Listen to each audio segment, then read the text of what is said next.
What if the most dangerous stretch of water on Earth has been closed, mined, and fought over for 6 straight months? And most people watching the news still don't fully understand why. Somewhere in the Persian Gulf right now, a tanker is either waiting, rerouting, or burning. And the reason traces back to a nuclear negotiation that collapsed in the worst possible way. Before we go further, do one thing for me.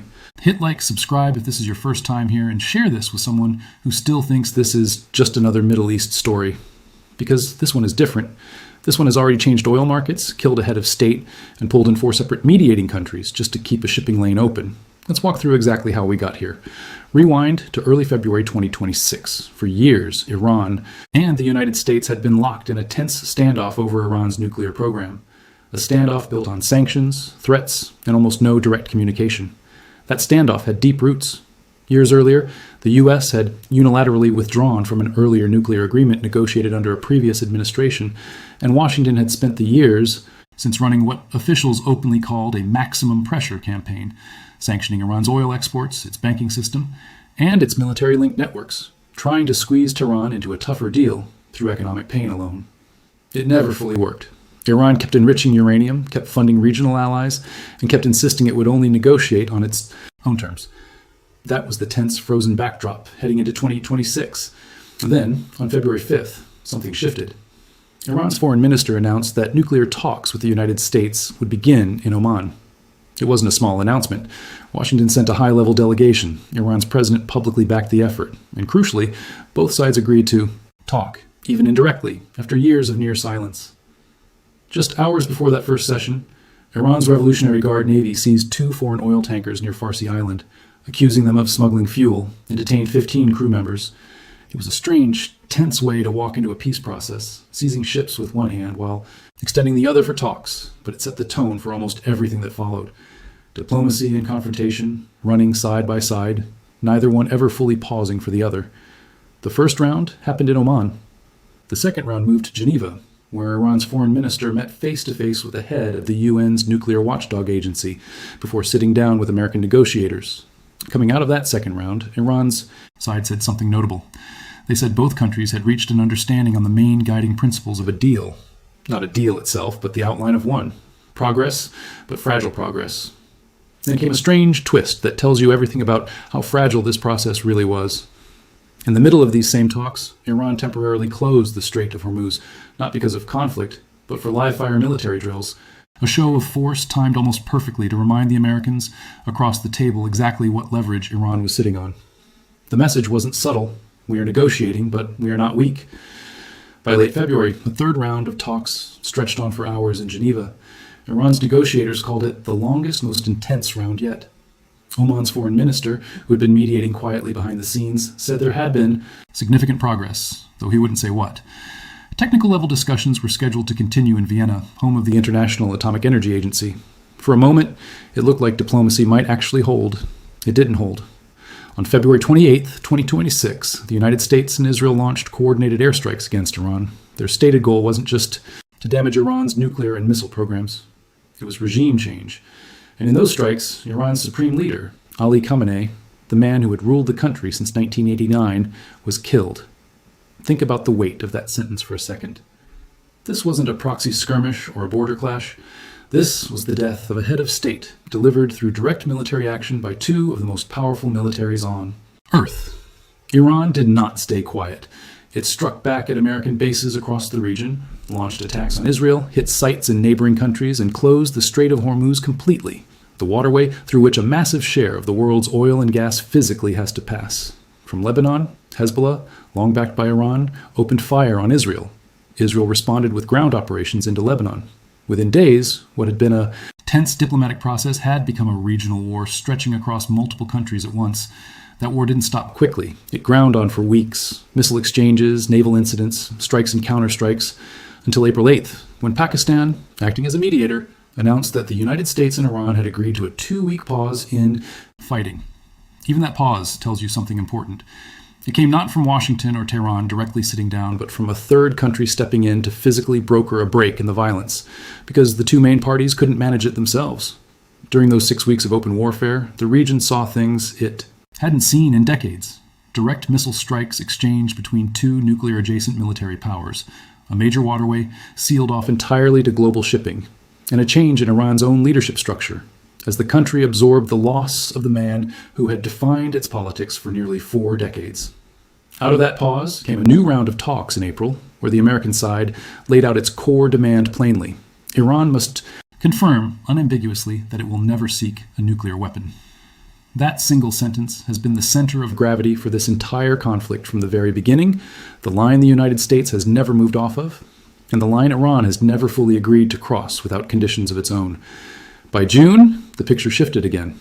On June 17th, both sides signed a memorandum of understanding, an agreement meant to build on the earlier ceasefire and finally get commercial shipping flowing safely through the Strait of Hormuz again. For a brief window, there was real optimism. Iran agreed to let international nuclear inspectors back into the country. The U.S. Treasury actually waived existing sanctions on Iranian crude oil, petrochemical, and petroleum sales, a major financial lifeline for Tehran, timed specifically to keep the diplomatic momentum going. Iran's vice president even said negotiations could happen directly under the right conditions, language that would have been almost unthinkable a year earlier. But that same June, Iran's negotiators floated something the Americans hadn't expected, a proposal to establish a new authority governing the Strait of Hormuz, one that would include tolls or service charges on ships passing through. Oman, which had historically managed passage through the strait alongside Iran, publicly opposed the idea. The United States said charging tolls on international shipping through the strait would be unacceptable in any final deal. A narrow disagreement over money and control quietly became one of the biggest obstacles to actually finishing an agreement.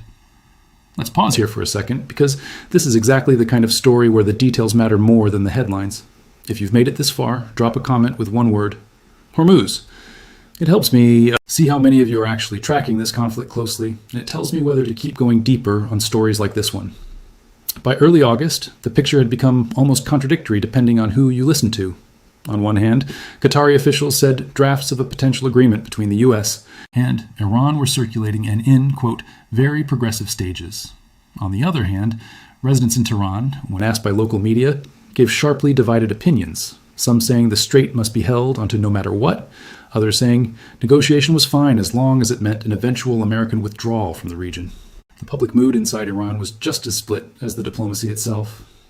On August 5th, U.S. Secretary of State Marco Rubio said progress had been made in talks over the strait, though he was careful to add there was, in his words, no finality yet. Around the same time, a source close to the direct Iran-Oman talks described the emerging framework. Ships entering the strait would use the channel closest to Iran, with Iran coordinating inbound traffic. Ships leaving would use the Omani side, with Muscat managing outbound traffic, and the plan included a service fee, split between the two countries. This wasn't abstract diplomacy anymore. This was two governments trying to design, lane by lane, how billions of dollars of daily oil shipping would physically move through a stretch of water 50 kilometers wide at its narrowest point. Just 2 days later, on August 7th, that fragile momentum cracked again. President Trump said he would now require compensation from Iran for what he called past misdeeds, a new condition that hadn't been part of earlier negotiations. This came right after Tehran said the United States would need to pay compensation to Iran before the strait could reopen. Two governments, each demanding the other pay for the damage of a war that had already killed a head of state and disrupted global oil markets for months. Neither side backing down, neither side willing to be the one seen paying first. It's worth sitting with how unusual this specific sticking point is. Most nuclear negotiations in history have collapsed over enrichment percentages, inspection access, or sanctions timelines, dry technical language that rarely makes for gripping television. This one is now stuck, at least in part, over something far more emotionally charged. Who admits fault and who writes the check first, after a war that took the life of a head of state? 3 days after that, on August 10th, Iran's new supreme leader, Mojtaba Khamenei, who had stepped into the role his predecessor once held, reshuffled the country's military leadership, announcing 6 senior appointments. Read between the lines here, a country doesn't reorganize its top military command in the middle of an active standoff with a superpower unless it's either preparing for a longer fight, consolidating control after a leadership transition, or both. By mid-August, talks were, in the words of multiple outlets, in deadlock. President Trump publicly claimed the United States was in, quote, total control of the Strait of Hormuz. Iran's own Persian Gulf Strait Authority fired back almost immediately on social media, insisting the strait remained blocked and would stay that way until Iran's conditions were met. Two competing realities, broadcast to the public at the very same time, about the very same stretch of water. It's a small but telling detail. In most conflicts, the basic facts on the ground eventually stop being disputed even when the politics remain contested. Here, even something as simple as whether a waterway is open or closed has become a matter of dueling public statements, which tells you just how much both governments are managing this conflict as a communications battle as much as a military and diplomatic one. Then, just 1 week before this video, on August 25th, there was a genuine breakthrough of sorts. Iran and Oman jointly outlined a proposal for a temporary shipping channel through the strait, alongside a plan to clear naval mines. Oman's foreign minister personally traveled to Iran to meet with his counterpart, and afterward said he was hopeful both nations would soon announce this temporary corridor. Iran's parliament speaker, who has also served as a top negotiator, said Tehran remained committed to the earlier memorandum of understanding, but insisted the United States had to honor its own commitments too, a pointed reminder that trust between these two governments is basically non-existent at this point. If this timeline is starting to feel dizzying, that's because it is. Talks collapse, then restart. Ceasefires hold, then break. Deals get drafted, then stall over a single disputed clause. That back and forth isn't a flaw in the reporting. It's the actual shape of this conflict. This isn't simply a dispute about uranium enrichment levels or inspection rights. The kind of technical nuclear argument that dominated headlines for years before the war started, it has evolved into something much harder to resolve. A dispute over sovereignty, compensation, and control of physical territory and infrastructure layered directly on top of the original nuclear disagreement. Even if both sides could somehow agree tomorrow on every nuclear-related demand, they would still be stuck arguing over who pays whom for months of war damage and who gets to charge shipping fees on a waterway that touches both their coastlines. Think about how unusual that combination actually is. Nuclear negotiations, historically, tend to be narrow and technical. Enrichment percentages, inspection schedules, stockpile limits, the kind of details that specialists argue over in closed rooms for years. But once a shooting war breaks out on top of those talks, an entirely new category of demands gets added to the table. Reparations, national pride, military reshuffles, public opinion back home. A negotiation that might have been resolved through patient technical diplomacy now has to survive the far messier politics of a population that watched its head of state killed, or a population that watched its own soldiers deployed for 6 straight months guarding a single stretch of ocean. Both governments are negotiating with one eye on each other and one eye on their own citizens, and those two audiences don't always want the same outcome. That layering is why this conflict has proven so difficult to close out, even with multiple countries actively working to mediate it. Oman has spent months as the direct patient go-between and also not on the Strait of Hormuz specifically. Qatar has repeatedly sent its own foreign minister and even its prime minister into Tehran to push both sides back toward dialogue. Pakistan brokered the original ceasefire pause back in April and has continued holding what its officials describe as productive meetings with Iran's president. 3 separate governments, none of them the United States or Iran, spending real diplomatic capital just to keep this from spiraling further. That alone tells you how seriously the wider region views the risk of letting this conflict run unchecked. None of these 3 mediating nations wants a fully open war sitting on their doorstep indefinitely. Qatar and Oman both border the Gulf directly. Pakistan shares a long, sensitive frontier with Iran itself. For them, this isn't a distant diplomatic exercise. A prolonged war next door threatens their own economies, their own shipping routes, and their own domestic stability if refugees or spillover violence start crossing borders. And then there's the rhetoric, which almost never matches the situation on the ground. As this conflict passed its 6-month mark just this past Friday, President Trump publicly insisted Iran was, in his words, failing and begging to make a deal, a claim he has repeated many times throughout this process.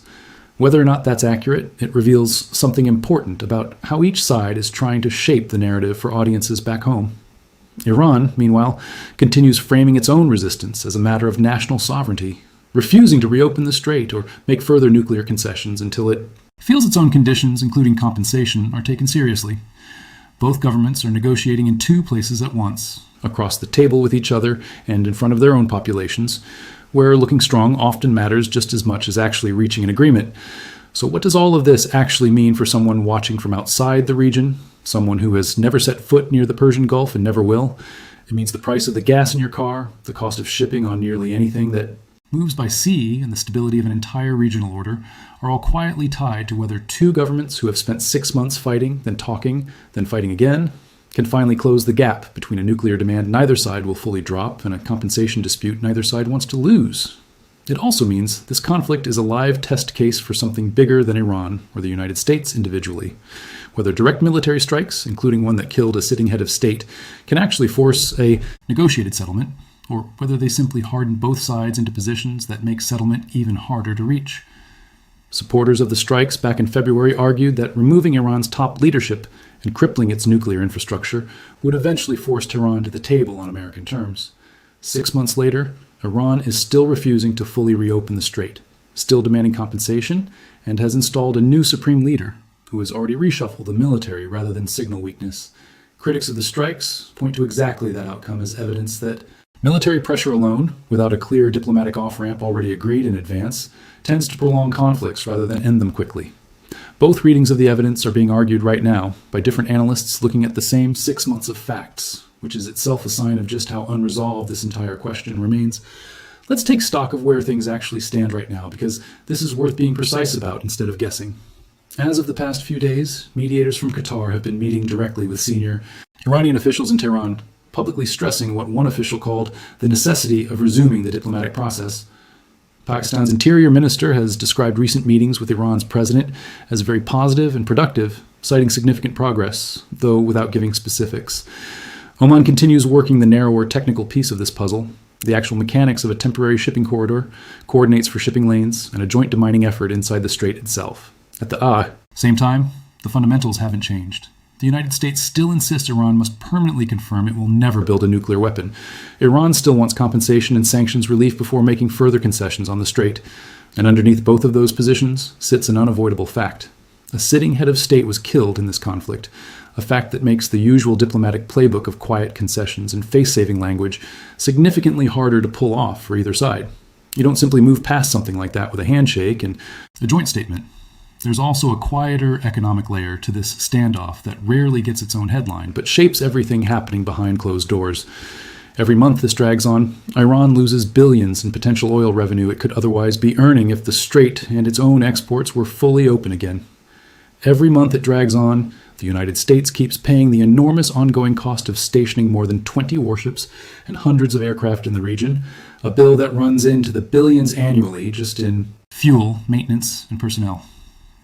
Global oil markets, meanwhile, sit in a strange holding pattern, not spiking wildly because supply has mostly kept moving through the narrow corridors the U.S. Navy has kept clear, but never fully settling either, because everyone trading energy futures knows one bad week could change that instantly. That uncertainty is its own kind of cost, quietly priced into contracts and shipping insurance long before it ever shows up as a dramatic headline number. If you've been following conflicts like this for a while, you already know the pattern. Wars that start over ideology or territory often end faster than wars that start over trust.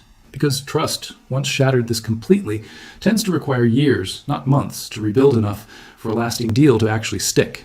Every temporary shipping corridor, every partial ceasefire, every round of talks in Geneva or Oman or Vienna is a step in that direction, but none of them, so far, has been the final step. Before we get to where this leaves us, I want to ask you directly, which part of this story surprised you the most? The death of Iran's supreme leader in the initial strikes, the scale of the U.S. naval operation just to keep one shipping lane open, or the fact that a fight over tolls and compensation is now what's actually standing between these two countries and a real deal?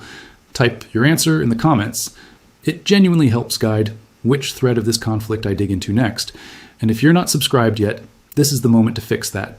Because whatever happens next in the Strait of Hormuz is going to move fast, and you don't want to be catching up after the fact. Here is what I want you to sit with as we close this out. 6 months ago, this was a nuclear negotiation, technical, slow, mostly invisible to anyone who wasn't reading foreign policy briefings. Today, it is a live regional war with a deadhead of state, a blockaded global oil choke point, 20 warships patrolling around the clock, tankers catching fire in the news this very week, and 3 separate countries spending their own diplomatic credibility just trying to hold the door open for peace. That is, how quickly a disagreement over enrichment percentages and inspection rights can spiral into something that reshapes an entire region and touches oil prices on the other side of the planet. And somewhere underneath all of the summits, the memorandums, the reshuffled military commands, and the competing claims of who controls what water, there are ordinary people on both sides who never asked for any of this. Sailors on tankers, not knowing if today's crossing is the safe one. Families in Tehran arguing over whether their country should hold the line or make peace. American service members stationed on ships in a stretch of ocean most of their own countrymen back home couldn't find on a map. Fishermen along the Omani and Iranian coastlines who've watched their normal routes turn into a patrolled conflict zone overnight. Insurance clerks and shipping schedulers halfway across the world, quietly rerouting cargo around a war they'll never see firsthand, because a single closed strait ripples outward into ports and warehouses on continents that have nothing to do with the fighting itself. This war didn't begin with them, and it won't end because of them either. It will end if it ends in a room in Geneva or Muscat or Doha, where two delegations finally decide that the cost of continuing has become higher than the cost of finally signing something.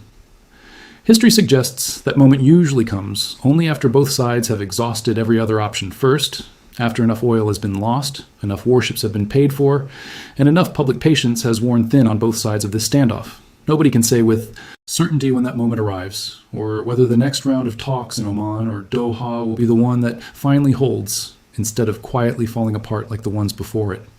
What we can say, with real confidence, is that the pattern of the last 6 months is unlikely to break on its own. Progress and collapse have alternated so consistently, round after round, ceasefire after ceasefire, that betting on a sudden, clean resolution would ignore everything this conflict has shown us so far. The far more realistic path forward looks exactly like what we've already seen. Incremental technical agreements on narrow issues like shipping lanes and demining, running alongside a much slower, much harder political reckoning. Overcompensation, sovereignty, and nuclear guarantees that neither government appears ready to fully resolve just yet. Until that day comes, the strait stays contested, the talks stay fragile, and the world keeps watching one of the most important waterways on Earth, waiting to see which version of the story wins out. The one where diplomacy finally holds, or the one where it breaks again. Either way, if you want to actually understand it when it happens, rather than scroll past a confusing headline about it, you already know what to do. Subscribe, keep this channel in your feed, and I'll keep tracking every twist in the story exactly as it unfolds, with nothing invented and nothing exaggerated, just what is actually happening in one of the most consequential standoffs of this decade.